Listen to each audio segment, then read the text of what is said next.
সঙ্গে কি করে মমতা বন্দ্যোপাধ্যায় সরকার করবেন। কিছুটা আবেগমথিত ভাবেই কবির সুমনের কথাটা বলেছিলেন, কারণ তিনি মমতা বন্দ্যোপাধ্যায়ের মানুষের পাশে থাকার যে প্রবণতা, সেই প্রবণতায় এতটাই মুগ্ধ ছিলেন এবং মানুষের যে ফিডব্যাক, মানুষের কাছ থেকে যে সমস্ত রিটার্ন তিনি পেয়েছিলেন, যেভাবে মানুষজন মমতা বন্দ্যোপাধ্যায়ের পাশে দাঁড়িয়েছিল, সেই কথায় তিনি আবেগমথিত হয়ে এই কথাটা বলেছিলেন। আমি তাই বলতে চাই যে 68টা প্রকল্প দিয়ে মমতা বন্দ্যোপাধ্যায় মানুষের পাশে আছেন।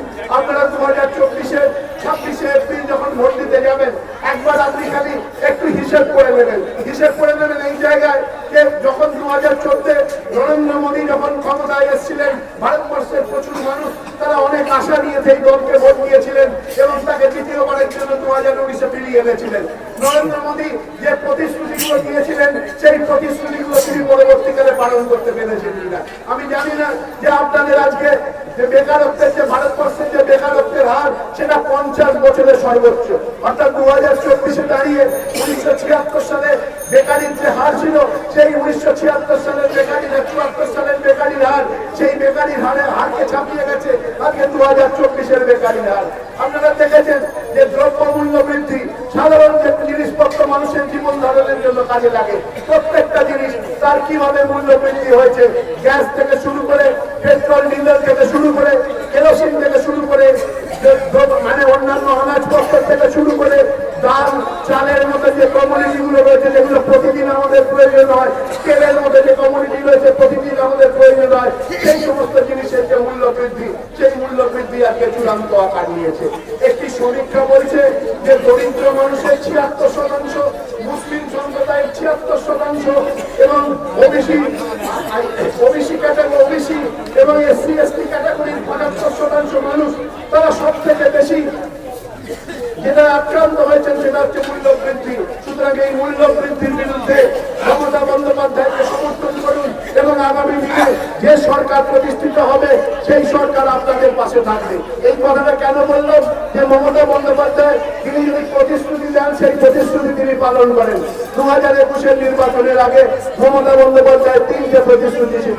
প্রথম প্রতিশ্রুতি ছিল লক্ষ্মীর ভান্ডার, দ্বিতীয় প্রতিশ্রুতি ছিল দুয়ারে সরকার, দুয়ারে রেশন, তৃতীয় প্রতিশ্রুতি ছিল স্টুডেন্ট ক্রেডিট কার্ড। আপনারা জানেন যে তিনি 2021-এ তৃতীয়বার ক্ষমতায় এসে প্রথম মন্ত্রিসভার বৈঠকে এই 3টে যে প্রকল্প, সেই প্রকল্পকে তিনি ছাড়পত্র দিয়েছিলেন।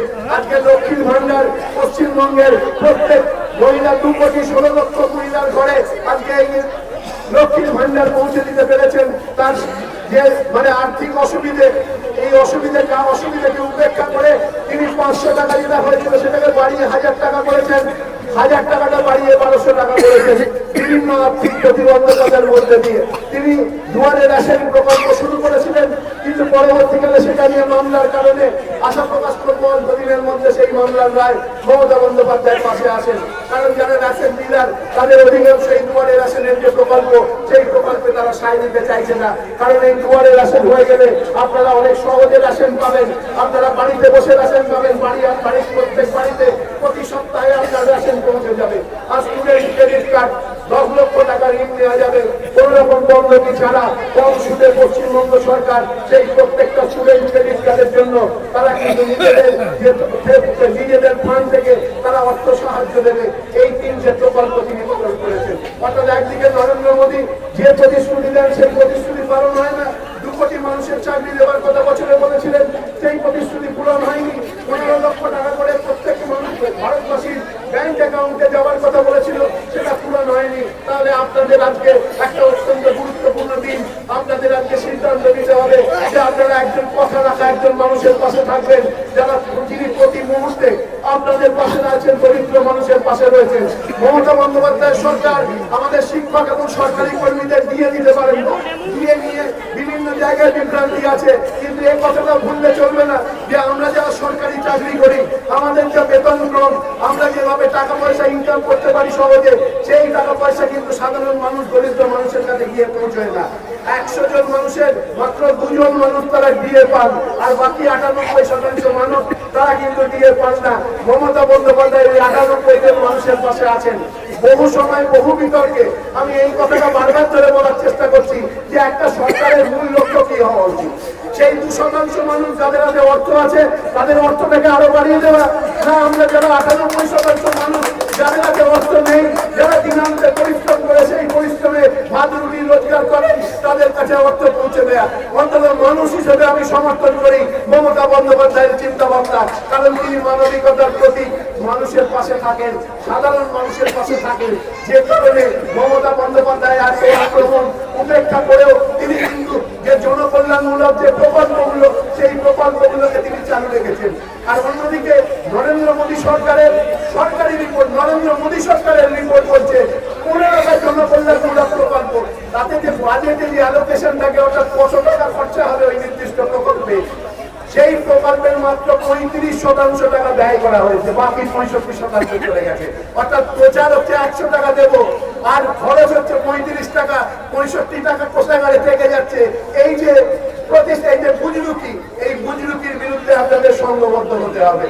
আর একটা কথা উল্লেখ করবো, মা বোনেরা এখানে আছেন, যে মহিলা সশক্তিকরণের কথা, বেটি বাঁচাও বেটি পড়াও প্রকল্পের কথা নরেন্দ্র মোদী বারবার ধরে বলেন, কিন্তু দুর্ভাগ্যের কথা ব্রিজভূষণ সিং শরণের নাম আপনারা অনেকেই জানেন, খবরের কাগজে টিভিতে দেখেছেন। সেই কুখ্যাত মানুষটি বিজেপির একজন এমপি, সেই এমপির বিরুদ্ধে অভিযোগ করেছিলেন যে একটা অত্যন্ত সাধারণ মিডল ক্লাস পরিবারের সাক্ষী মালিক বলে একটি মেয়ে, যে মেয়েটি কুস্তিতে অলিম্পিক থেকে পদক নিয়ে এসেছিল দেশের জন্য, সে এবং আরো কয়েকজন কুস্তিগির তাকে শারীরিকভাবে নিগ্রহ করার জন্য অভিযোগ এনেছিল ব্রিজভূষণ শরণের বিরুদ্ধে। কিন্তু দুর্ভাগ্যের কথা, আমাদের প্রধানমন্ত্রী কথায় কথায় মোদীরা গ্যারান্টির কথা বলেন, কিন্তু দুর্ভাগ্যের কথা তিনি সাক্ষী মালিকদের সমর্থনে কথা বলতে পারেন না। তিনি ব্রিজভূষণ মালিকদের এতটাই ভয় পান, ব্রিজভূষণ মালিকের বিরুদ্ধে ব্যবস্থা নিলে একটা অঞ্চলের কি পরিস্থিতি হতে পারে সে সম্পর্কে তিনি এতটা সচেতন বলে তিনি ব্রিজভূষণ মালিকের বিরুদ্ধে কোনো কথা বলেননি। এখনো তিনি প্রার্থী হননি, আগামী দিনে ইউপিতে তিনি প্রার্থী হবেন, কারণ ওই নিয়ে একটা গল্পসাগরী চলছে। আর একটা উদাহরণ দেব, আপনারা মণিপুরের কথা জানেন, বেশ কয়েক মাস ধরে মণিপুরে যে ধরনের অরাজকতা চলছে, যেভাবে নারী নিগ্রহ চলছে, সেই নারী নিগ্রহের বিরুদ্ধে একটা শব্দ নরেন্দ্র মোদী বলেননি। একবারও নরেন্দ্র মোদী মণিপুরে গিয়ে উপস্থিত হননি, অমিত শাহ একবারও মণিপুরে গিয়ে উপস্থিত হননি। আর আরেকটা কথা বারবার বলবো, যে আপনাদের এই যে নতুন এখানকার যে বিজেপি প্রার্থী কার্তিক চন্দ্র পালের কথা মনে পড়লেই আমার ছোটবেলাকার কথা মনে পড়ছে, যখন আমাদের হাওড়া কলকাতার দেওয়ালে দেওয়ালে দেখতাম যে কেসি পালের নামে বিজ্ঞাপন ছাপা হতো যে পৃথিবী স্থির, সূর্য তার চারদিকে ঘরে, অর্থাৎ একটা অবৈজ্ঞানিক তথ্য নিয়ে বই প্রকাশ করে এবং দেওয়ালে লিখে তিনি পরবর্তীকালে নিজেকে বৈজ্ঞানিক হিসেবে প্রমাণ করতে চেয়েছিলেন। তার নাম কিন্তু ইতিহাস মনে রাখেননি, মনে রেখেছিল সেই গ্যালিলিওর কথা যিনি বলেছিলেন যে সূর্য স্থির, পৃথিবী তার চারদিকে ঘরে। অর্থাৎ এই মিথ্যাচারে আপনারা কোনোভাবে প্রলোভিত হবেন না, এই মিথ্যাচার ভয়ঙ্কর ভাবে হচ্ছে। আপনাদের হোয়াটসঅ্যাপ ইউনিভার্সিটির কথা বলবো, যে হোয়াটসঅ্যাপ ইউনিভার্সিটির প্রধান অমিত মালব্য হয়তো কোনোদিন আপনাদের এখানে প্রচারেও আসতে পারেন। সেই অমিত মালব্য সাহেবের যে পরিকল্পনায় বিভিন্ন মিথ্যা সংবাদ নানা জায়গায় রটিয়ে দেওয়া হচ্ছে এবং সেই মিথ্যা সংবাদকে ব্যবহার করে বিভিন্ন জায়গায় নানা রকম সম্প্রীতি অসম্প্রীতির যে পরিস্থিতি, সেই পরিস্থিতি তৈরি করা হচ্ছে। তৃতীয়ত যে কথাটা বলে আমি শেষ করব, যে ভারতবর্ষ ধর্মনিরপেক্ষ ভারতবর্ষ, ভারতবর্ষ একটা কি বলবো যে মিশ্র সংস্কৃতির দেশ, বিভিন্ন ধর্ম, বিভিন্ন ভাষা, বিভিন্ন খাদ্যাভ্যাসের মানুষ এখানে থাকেন। এই কদিন আগে আনন্দবাজার পত্রিকায় একটা রিপোর্ট দেখছিলাম, আনন্দবাজারের এক সাংবাদিক লিখেছিলেন, তিনি বলছেন যে 2014 নরেন্দ্র মোদী আসার পর ইউপির বিশালা গ্রামে মোহাম্মদ এগলাককে পিটিয়ে মারা হয়েছিল। কেন বলুন তো, আপনাদের মনে আছে যে মিথ্যে সন্দেহ যে তার ফ্রিজে বিফ বা গরুর মাংস রয়েছে, এই কথা একটা মানে অসমর্থিত খবর, পরীক্ষা না করে সেই মানুষটাকে পিটিয়ে মারা হয়েছিল। গোটা পরিস্থিতিটা, ওই অঞ্চলের গোটা পরিস্থিতিটা স্তব্ধ হয়ে রয়েছে, থমথমে মুখে মানুষ ঘুরছেন, অর্থাৎ কেউ গেলে তার কাছে কোনো কথা বলার অধিকার তাদের নেই। হাতরা সুন্নামের মতো জায়গা যে ডবল ইঞ্জিনের কথা বলে, ওখানে মানুষের গণতান্ত্রিক অধিকার নেই। মমতা বন্দ্যোপাধ্যায় বা তৃণমূল কংগ্রেস রায়গঞ্জ থেকে কোনোদিন সাংসদ পায়নি। আমি আশা করবো 2024-এ পাবে। কিন্তু মমতা বন্দ্যোপাধ্যায় রাজ্যে এখানে আপনি আপনার ইচ্ছা মতো ভোট দিতে পারেন, আপনি একটা দলকে বিরোধিতা করতে পারেন, মুখ্যমন্ত্রীর বিরোধিতা করতে পারেন, অভিষেক বন্দ্যোপাধ্যায়ের বিরোধিতা করতে পারেন, কিন্তু নরেন্দ্র মোদী যদি বিরোধিতা করেন তার পরিণতি কি ধরনের হতে পারে সেটা আজকে সংবাদ মাধ্যমের দিকে তাকালেই পরিষ্কার বোঝা যাবে। আপনারা সংবাদ মাধ্যমে যে খবরগুলো দেখছেন সেই খবরের অন্তত 50% বানানো খবর বা পয়সা দিয়ে তৈরি করা খবর। এটা আমি বলছি না, তৃণমূল কংগ্রেস বলছে না। জননীতি এবং সিএসপিএস বলে একটা সংস্থা, সর্বভারতীয় সংস্থা, বেশ কিছুদিন আগে, অন্তত 1 বছর আগে তারা একটা জনমত সমীক্ষা করেছিল মিডিয়া বা সংবাদ মাধ্যম অর্থাৎ খবরের কাগজ এবং টেলিভিশন অর্থাৎ ইলেকট্রনিক মিডিয়া, তাদের নিরপেক্ষতা কতটা।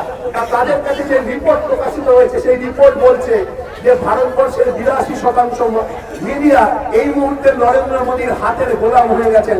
অর্থাৎ যে কারণে গদি মিডিয়া কথাটা উল্লেখ করা হয়, গদি মিডিয়া, গদি মানে যারা, গদি মানে কোলে, নরেন্দ্র মোদীর কোলে বসে আছেন যে মিডিয়া, সেই 82% মিডিয়া এই মুহূর্তে নরেন্দ্র মোদীকে সন্তুষ্ট করার জন্য নরেন্দ্র মোদীর তৈরি করা মিথ্যা খবর, হোয়াটসঅ্যাপ ইউনিভার্সিটির তৈরি করা মিথ্যা খবর প্রচার করে ভারতবর্ষের মানুষকে বিভ্রান্ত করতে চাইছে।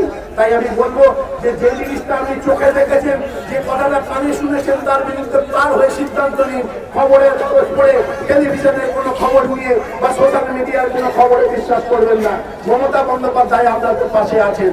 আগামী 26 তারিখ আমি আর বলবো না, কারণ এরপরে আমার ভাতৃপ্রতিম আর এক সহসভাপতি মণিশঙ্কর মন্ডল রয়েছেন, তিনি বক্তব্য রাখবেন। আমি এই কথা শুধু বলবো যে আগামী 26শে এপ্রিল আপনারা জোড়া ফুল চিহ্নে আপনারা ভোট দিন।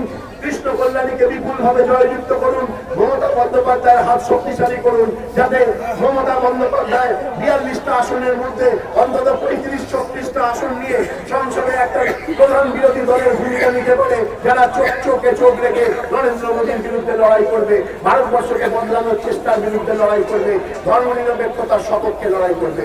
এই কটি কথা বলে উপস্থিত আপনাদের সকলকে করজোড়ে প্রণাম জানিয়ে আমার বক্তব্য শেষ করছি। মমতা বন্দ্যোপাধ্যায় জিন্দাবাদ, অভিষেক বন্দ্যোপাধ্যায় জিন্দাবাদ, কৃষ্ণ কল্যাণী জিন্দাবাদ, ওয়েব জিন্দাবাদ।